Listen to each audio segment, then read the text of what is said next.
tardes. Estamos acá en Plataforma de Pensamiento Latinoamericano con Gustavo Pato Gamboa y Cecilia Ballina, que soy yo. Y en Siga Siga, en este segmento nuevo en el que estamos trabajando, hoy vamos a conversar con Paula Rodríguez, que ya la tenemos en línea y nos está viendo. Paula Rodríguez es escritora, periodista, militante feminista, una activa participante en proyectos de activismo feminista y también ha escrito su novela Causas Urgentes, hablando un poco de, bueno, de los límites entre el periodismo y la práctica de la escritura. Así que bueno, estamos muy contentas de tenerla a Paula con nosotros. ¿Cómo estás, Paula?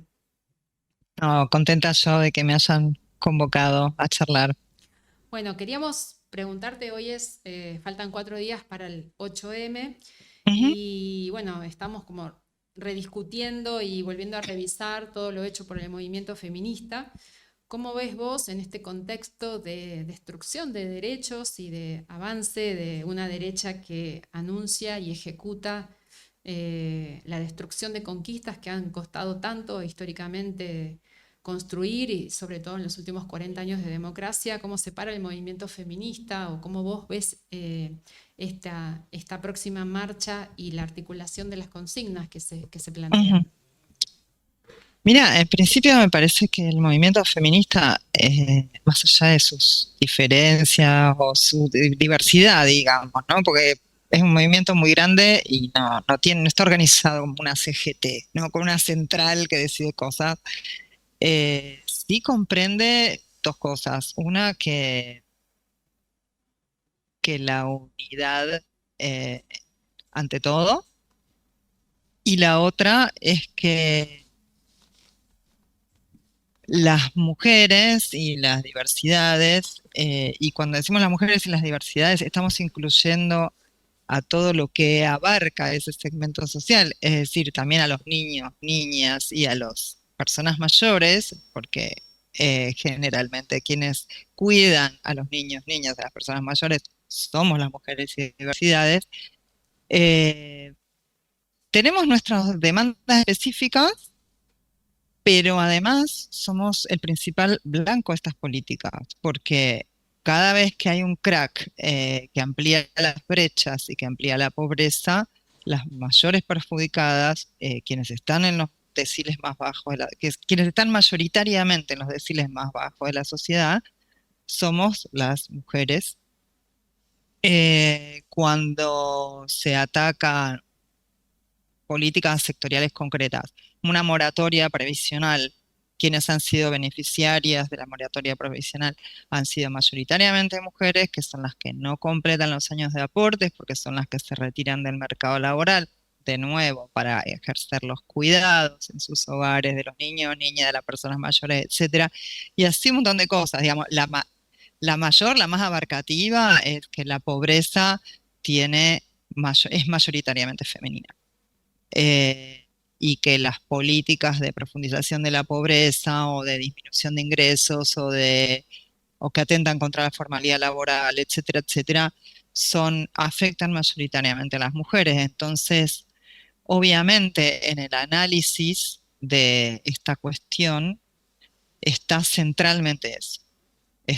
Y en vistas a la movilización del 8 de marzo, en los puntos o en las consignas está centralmente eso que afecta a toda la sociedad, que viene siendo comentado también por los sindicatos, por los movimientos sociales, etcétera, pero que tiene una lectura específica del movimiento feminista. Después está cómo se posiciona la avanzada conservadora con respecto al feminismo, porque hay una cuestión acá que es la agenda antigénero, digamos, es en la que confluyen muchos sectores conservadores, que circunstancialmente alineados en un gobierno como puede ser el de Milei, un gobierno de ultraderecha.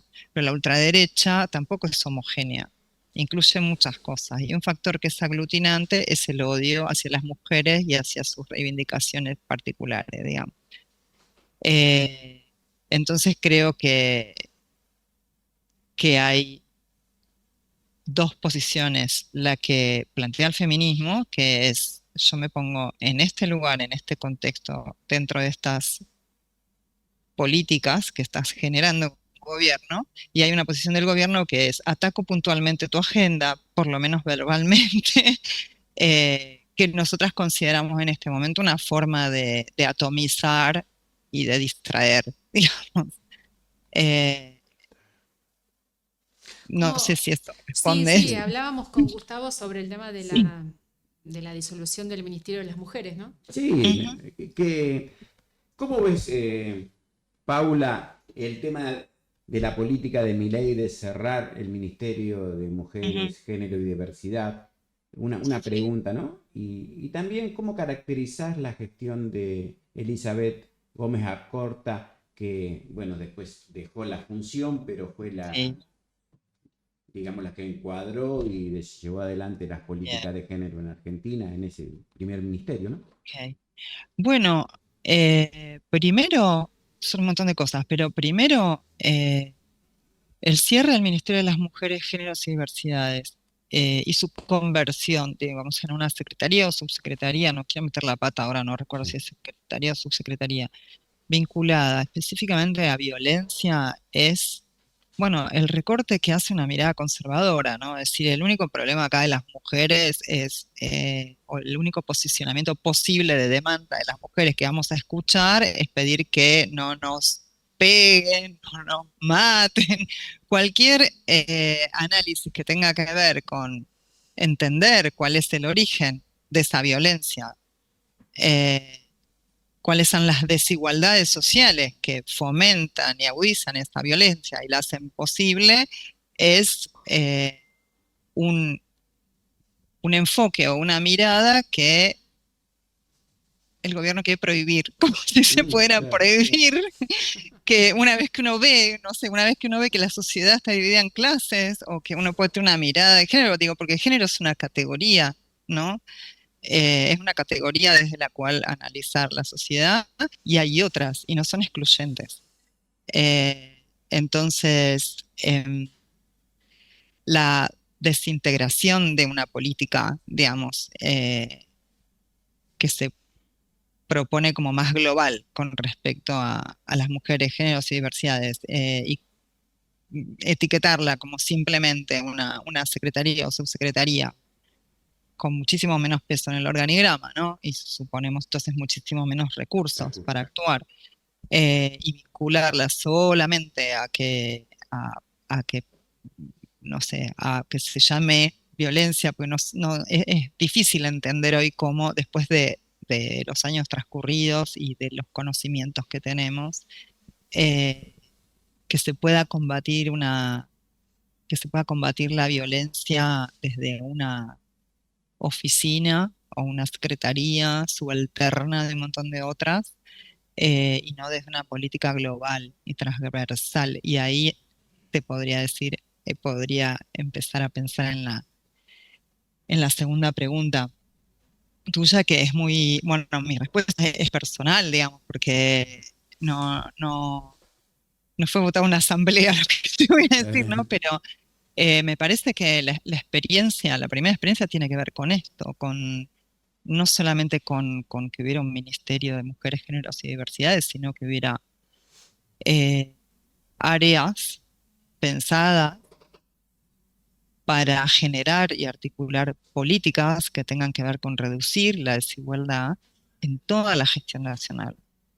Eh, es- a mí me resulta imposible pensar hoy, después de ver, digamos, con sus claroscuros, con sus cuestiones a favor, en contra, o las críticas que pueda tener uno, pero digo, me resulta difícil hablar solo del Ministerio de las Mujeres si no pienso en unas, un área de política, de economía feminista en el Ministerio de Economía, si no pienso en un área en el Ministerio de Obras Públicas que estuviera pensando en cuestiones en la obra pública que tengan que ver con la inclusión de las mujeres, no solo como personal, digamos, que no solo como obreras, por ejemplo, que no solo la inclusión de las mujeres en el sector de la construcción, que podía ser puede ser un requisito en una licitación, por ejemplo, sino también en las consideraciones de la obra pública,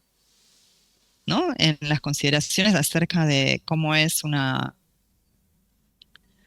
ciudad que piensa no solamente en el varón blanco que tiene que trasladarse a trabajar, sino también en otras personas que viven en esa ciudad, por ejemplo, mujeres, por ejemplo, niños, por ejemplo, abuelas que van con los niños, por ejemplo, y bueno, eso también determina cómo tiene que ser la obra pública, ¿no? Los espacios que tiene que tener un lugar, los espacios de cuidado, etcétera. Te interrumpo, Paula, porque hay un dato que leí dentro de los fondos estos que fueron recortados del fondo de uno de los Perdón. fondos de desarrollo urbano bueno, que es uno de los puntos que el gobierno anterior trabajó. Sí, Leía que dentro de ese fondo había un programa que se llamaba Mi Pieza, con el cual 200.000 mujeres hicieron una habitación para ella y sus hijos, ¿no? Jefas de hogar. Ese es un sí, enfoque de género en el tema de las mejoras de integración sí. barrial. Cosas absolutamente borradas y negadas, y justamente toda esa desaparición de políticas específicas de género lo que hace es profundizar esa desigualdad de clase, de Ujú, integración de género y demás. Yo creo que esa visibilización también que implicó un ministerio y que implicó ujú, exponer políticas públicas más allá de los aciertos y de los errores, sin duda lo que vos decías, ¿no? Generó una reacción también conservadora, y que la parte preocupante no es de los sectores más concentrados o de los sectores militantes, sino es de la ampliación de esa mirada de la derecha hacia, no sé, los jóvenes o ujú. jóvenes también de sectores populares que hoy han votado a Milei y que todavía, digamos, mantienen un nivel de simpatía. Y yo creo que esa es una pregunta para el feminismo y Ujú, para todos los compañeros que también se la hagan, de cómo poder deconstruir, desarmar esta visión que establece, ¿no? este temor tan grande a la conquista de los derechos como algo que, bueno, que avasalla los derechos en todo caso de los varones o también de una concepción de la propiedad privada, bueno, de un cúmulo de cuestiones que no son compatibles con derechos más democráticos. Bueno, es que eh,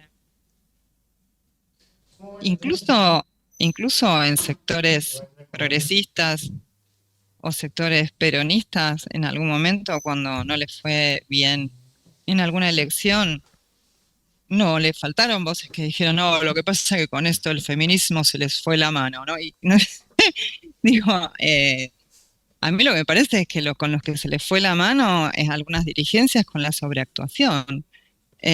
Porque en algún momento, bueno, la agenda feminista o acercarse a los temas eh, que desde el movimiento de mujeres estábamos planteando con movilizaciones hipermasivas y muchísima adhesión, les habrá resultado atractivo y entonces les habrá resultado instrumental. Eh, y, y entonces, en muchos casos, han sobreactuado, cosa que nosotras no les pedíamos. Eh, Cómo se sobreactúa después, se nos fue la mano, digamos, ¿no?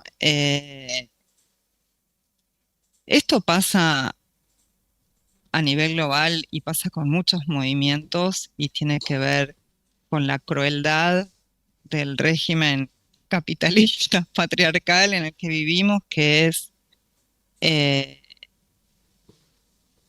la- un régimen que excluye y aplasta de tal manera que, bueno, nos convence a todos que cuando alguien está avanzando en algo, me lo está quitando a mí, ¿no? Lo estoy diciendo de una manera muy simple y muy, eh, no sé, un poco absurda para que se entienda, pero digamos, me parece que del lado del feminismo es importante, creo que nosotros nunca atacamos a esas juventudes. Cuando nosotros hablamos de las mujeres, en la agenda del movimiento de mujeres siempre están las niñeces y las adolescencias y las juventudes. eh, y no somos ciegas a cómo ha permeado esa idea que se transforma a veces en odio, ¿no? Eh, Desde nuestro lugar creo que lo importante es volver a encontrar, como se dice ahora, narrativas que, que no solo sean reactivas al ataque, que vuelvan a ser convocantes, que enamoren y que nos pongan a nosotras en el lugar de la libertad, porque nosotras somos las que estamos diciendo, avanzando hacia la libertad.